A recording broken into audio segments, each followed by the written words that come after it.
जितना बाबा साहब को कांग्रेस ने परेशान किया उतना किसी ने नहीं किया है। तो वो तो हमारा वोटर जानता है, वो सब देख रहा है। और घोषणाएं करते जा रहे हैं। सोर्स ऑफ इनकम है नहीं गवर्नमेंट के पास में, गवर्नमेंट कर्जा पे कर्जा लेते जा रही है। तो हम जनता को भी ये सोचना पड़ेगा कि मान लिया जाए आपके नज़रिए से यहाँ से जनता आपको चुन के भेजती है, तो विकास के नज़रिए से क्या क्या होना चाहिए? क्योंकि यहाँ ट्राइबल एरिया है, पहाड़गढ़ की तरफ कोई मुड़ के नहीं देखता जीतने के बाद। ये नहर की पट्टी है, उस पट्टी पे बनने के बाद कोई दोबारा नहीं जाता कि वहाँ के गाँव के लोगों तक रास्ता है कि नहीं है। वहाँ की पोलिंग 7-8 किलोमीटर दूरी तक है, उन पर कोई ध्यान नहीं देता।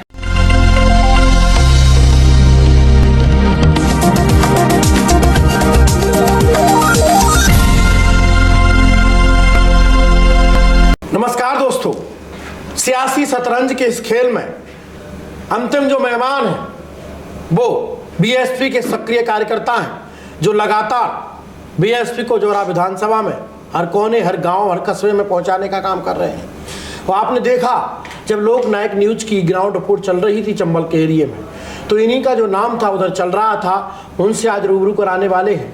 नाम है इनका इंजीनियर सर्वेश सिंह चक्रवार जी, जिनसे हम जानेंगे कि बीएसपी जोरा में कई बार आई और अब बीएसपी तीसरे नंबर तक पहुंच गई, लेकिन फिलहाल इनकी तैयारी कैसी है और है तो ये कितनी बड़ी टक्कर दे पाएंगे, किस भूमिका में सर्वेश सिंह चक्रवार जी, ये सब जानकारी करेंगे इनसे। पहले तो सर आपका हमारे खास एपिसोड सियासी शतरंज में बहुत बहुत स्वागत है। बहुत बहुत धन्यवाद पत्रकार महोदय।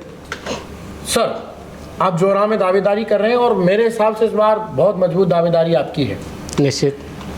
तो क्या लगता है बीएसपी को यहाँ खोई हुई जो जमीन है कैसे वापस दिलाई जा सकती है? बीएसपी का कार्यकर्ता है वो एकदम ईमानदार कार्यकर्ता है, वो कभी इधर उधर भटकता नहीं है।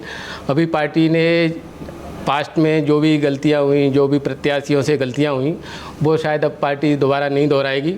और जो भी मजबूत दावेदार होगा बसपा से वही आएगा इस बार, और निश्चित ही बसपा इस बार जीत रही है। बसपा में जैसे ही आप सक्रिय हुए हैं तो आपको लग तो रहा होगा कि बसपा के ऑप्शन पे आप पहले नंबर पर दिखाई देते हैं विकल्प के तौर पर। तो इस पहले नंबर को पहला नंबर कैसे बनाएंगे विधानसभा भोपाल तक पहुंचाने में, कैसी तैयारी करेंगे आप? क्योंकि मेरा शुरू से ही गरीबों के लिए काम करने का रहा है काम। अभी जैसे बाकी लोगों का तो मैं बोल नहीं सकता कि उन्होंने क्या काम किया है, लेकिन मेरे क्षेत्र में जितना युवा वर्ग है वो आर्मी की तैयारी करते हैं, तो कोई पेड़ों पे लटक के अपना भीम लगाने का काम करता था, कोई कुछ करता था। तो उनके काम के आगे बढ़ाने के लिए मैंने पोल लगवाए, उनके लिए जो दौड़ में सहायता के लिए मैराथन करवाई। तो ये सारी चीज़ें प्रैक्टिकल चीज़ें हुई। बाकी अगर प्रत्याशी को अगर आप देखेंगे तो क्षेत्र में ये नहीं लगता है कि उसने कुछ युवाओं के लिए या उसके लिए सब वादे करते हैं कि मैं आगे करूँगा। मेरा अगर आप क्षेत्र में जाएंगे तो अभी दिखेगा, मैं अभी अपना टोटली अपने खर्चे पे ये सारा काम कर रहा हूँ। तो मेरे में और बाकी प्रत्याशियों में, चाहे बीजेपी का हो चाहे कांग्रेस का हो, सभी में यही अंतर है। आप क्षेत्र में जाएंगे, युवाओं के लिए, बड़े बुजुर्गों के लिए, सभी के लिए काम हो रहे हैं। घोषणाओं के इस दौर में कांग्रेस हो भाजपा हो, दोनों ही जबरदस्त घोषणाएं कर रहे हैं, कंपटीशन वाली घोषणाएं। एक सिलेंडर वाली घोषणा याद हो, मतलब करनी पड़ी हमें, भले ही 50 रुपये कम करना पड़ा।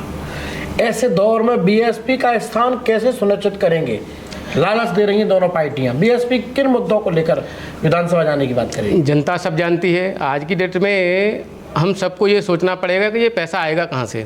आज हम घोषणाएं करते जा रहे हैं, सोर्स ऑफ इनकम है नहीं गवर्नमेंट के पास में, गवर्नमेंट कर्जा पे कर्जा लेते जा रही है। तो हम जनता को भी ये सोचना पड़ेगा कि ये अगर घोषणाएं करते जा रहे हैं, 4 साल वो लोग बैठे रहते हैं और जब 2 महीने बचेंगे तब घोषणाएँ करेंगे। आज की डेट में आप देखेंगे तो इतनी सारी नौकरियाँ, इसमें नौकरी ने 1000 निकले, इसमें 2000 निकले, इसमें 5000 निकले, लेकिन क्या वाकई में वो ज़मीनी स्तर पर पहुँच रही हैं? ऐसा कुछ नहीं है। ये सिर्फ घोषणाएं, वादे हैं और जनता सब जानती है। और जनता बेवकूफ़ बनने वाली नहीं है। जनता ने डिसाइड कर लिया है कि उनको क्या करना है। कांग्रेस सत्ता में आने के लिए बार बार ये बात करती है दलित वोटरों को रुझाने के लिए कि संविधान बचाएंगे, हम संविधान बचाएंगे। तो कहीं ये तो नहीं है कि बीएसपी के वोट में सेंधमारी करने के लिए एजेंडा चालू किया हो? बीएसपी का बहुत चालाक वोटर है और वो जानता है कि कौन उनका भला कर सकता है। आज की डेट में जिनको देखो बाबा साहब, क्या बाबा साहब के बताए हुए रास्ते पर सारे लोग चल रहे हैं? क्या बाबा साहब के लिए कांग्रेस ने क्या किया क्या नहीं किया, सारा बीएसपी का वोटर जानता है।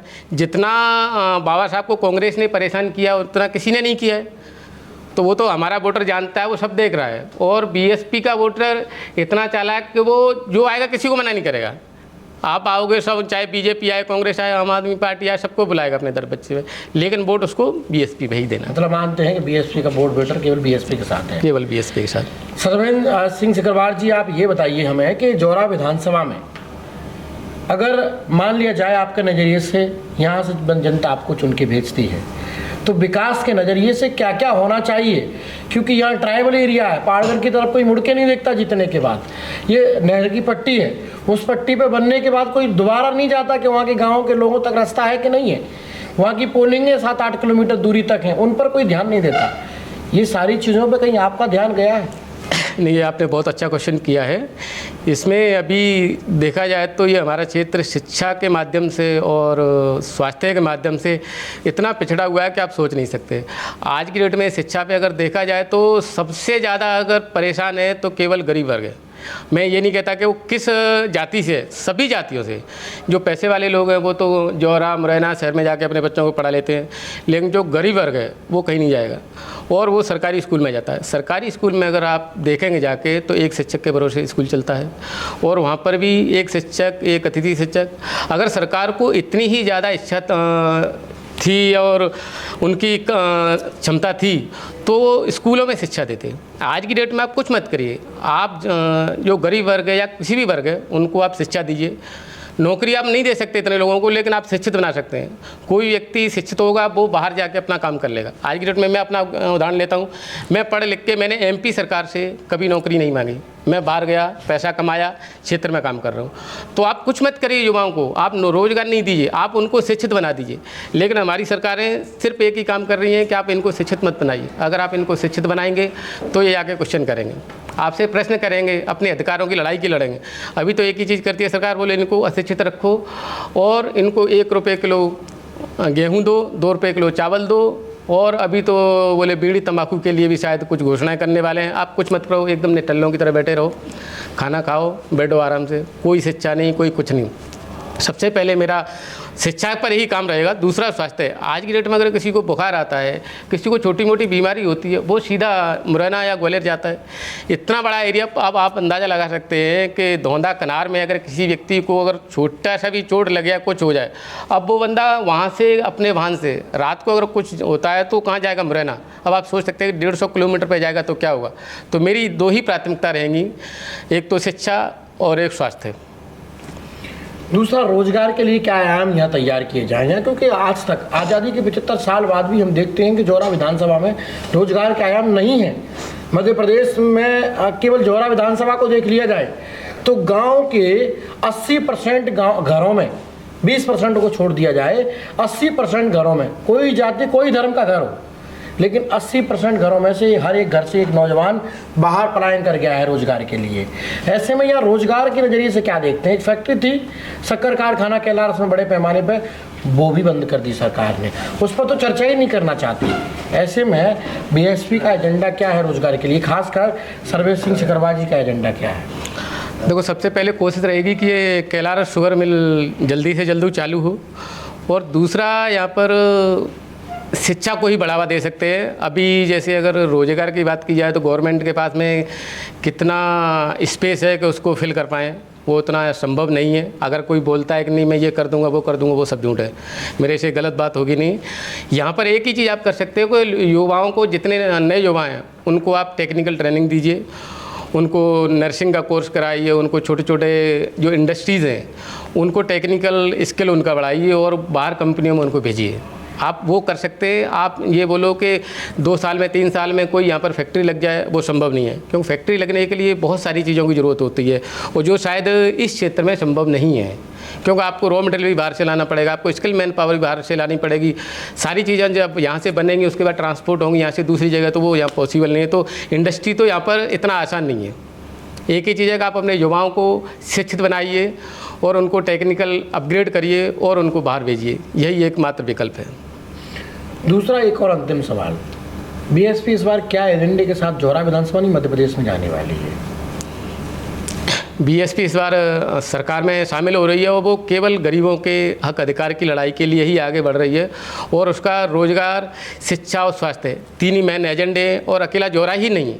पूरे मध्य प्रदेश में हमारा अगर सरकार में हम शामिल होते हैं, सरकार में रहते हैं, तो हमारा केवल 3 ही फील्ड में काम रहेगा मेन। अंतिम सवाल, अभी वर्तमान एमएलए आपके ही समाज के सिटिंग एमएलए, आपको टिकट मिलता है तो फिर क्या उनके खिलाफ कितनी मजबूत से इलेक्शन हो पाएंगे?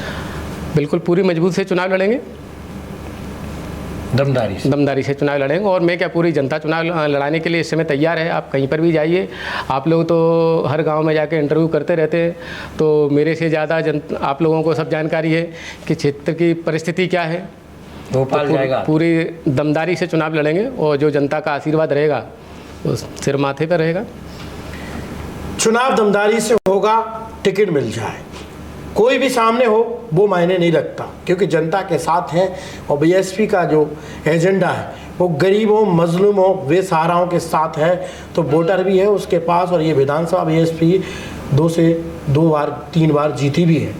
तो यहाँ विधानसभा में बीएसपी का काफ़ी ज़्यादा मायने में वोटर है और इस वोटर को लेके ताल ठोक रहे हैं सर्वेश सिंह सिकरवार जी। दावा कर रहे हैं कि भोपाल हाथी पहुंचेगा इस बार। तो ये तो दावा सर्वेश सिंह सिकरवार जी का है, लेकिन 2023 के अंतिम इलेक्शन में वोटर क्या कहेगा? ये तो सियासी शतरंज में वोटर तय करेगा कि मोहरों को किसकी तरफ भेज रहा है और कौन मोहरों को कौन सा तरीके से वो क्लीन बोल्ड कर रहा है। तो ये सब देखते रहिए और बने रहिए हमारे साथ। जोरा विधानसभा नहीं, मध्य प्रदेश की हर एक विधानसभा से हम आपको इस एपिसोड से रूबरू कराएंगे और हर एक उससे सत्ता के या विपक्ष के वो आने वाले प्रत्याशी और दावेदारों से सवाल करते रहेंगे। तो धन्यवाद, आपने समय दिया उसके लिए।